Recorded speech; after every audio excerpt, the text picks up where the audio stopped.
Click the subscribe button, hit the bell icon to never miss another update. Have you ever heard the incredible story of Lady Nargis, peace be upon her, the mother of our awaited Saviour, Imam Mahdi? May the Almighty Allah hasten his reappearance and relief. It's a story full of miracles, dreams and destiny. Let's dive in. Lady Nargis wasn't just anyone. She was a princess. She was the daughter of the Roman emperor and a descendant of Prophet Jesus' successor, Simeon. In Rome, she was known as Malika, which means queen. Because of her beauty and noble status, many princes wanted to marry her. One day, her father decided to arrange her marriage to her cousin. The palace was decorated, the guests were ready, and everything was perfect. But just before the ceremony began, a massive earthquake shook the entire palace. The throne collapsed and everything was a mess.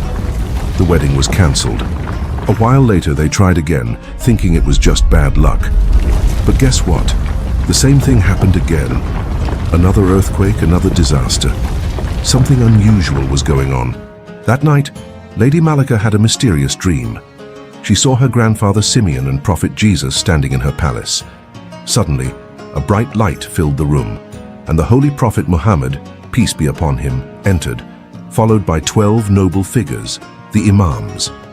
Prophet Muhammad, peace be upon him, turned to Prophet Jesus and said, "I have come to ask for Malika's hand in marriage for my son, Imam Hassan Askari, peace be upon him." She woke up shaken, but also filled with certainty. She was not meant to marry in her homeland, but how would she ever leave Rome?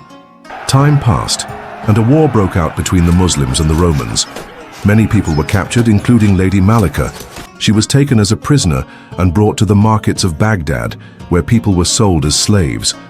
But Lady Malika was no ordinary prisoner. She covered her face and refused to let anyone see her. She even told the slave trader not to sell her to just anyone.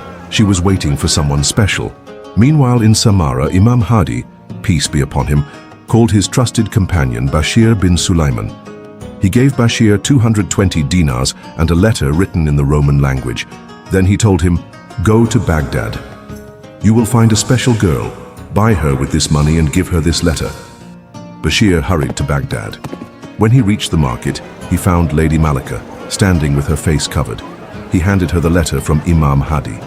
As soon as she read it, her eyes filled with joy. She turned to the slave trader and said, "Sell me to this man." It was time for her journey toward her destiny. When Malika arrived in Samarra, she was warmly welcomed into Imam Mahdi's home. The Imam smiled and asked her, "Tell me in your dream, who proposed to you on behalf of my son?" Malika looked around and saw Imam Hassan Askari sitting beside his father. Her heart recognized him immediately. "It's him," she said, amazed. "He's the one I saw in my dream." Imam Mahdi then called his sister Bibi Hakima and asked her to teach Islam to Malika. From that moment on, her name was no longer Malika. She became Bibi Nargis, peace be upon her, named after a beautiful, fragrant flower. One day, Imam Mahdi told Bibi Nargis, "Very soon a child will be born from you, a child who will be honored by Allah. He will be the one who fills the world with justice and peace." And that's exactly what happened. From this fragrant flower, a great light was born, the light of our Imam, Imam Mahdi. May the Almighty Allah hasten his reappearance and relief. Today, we eagerly wait for the day when he will reappear and spread justice across the world. Until then, we must prepare ourselves by being kind, truthful, and standing up for what's right.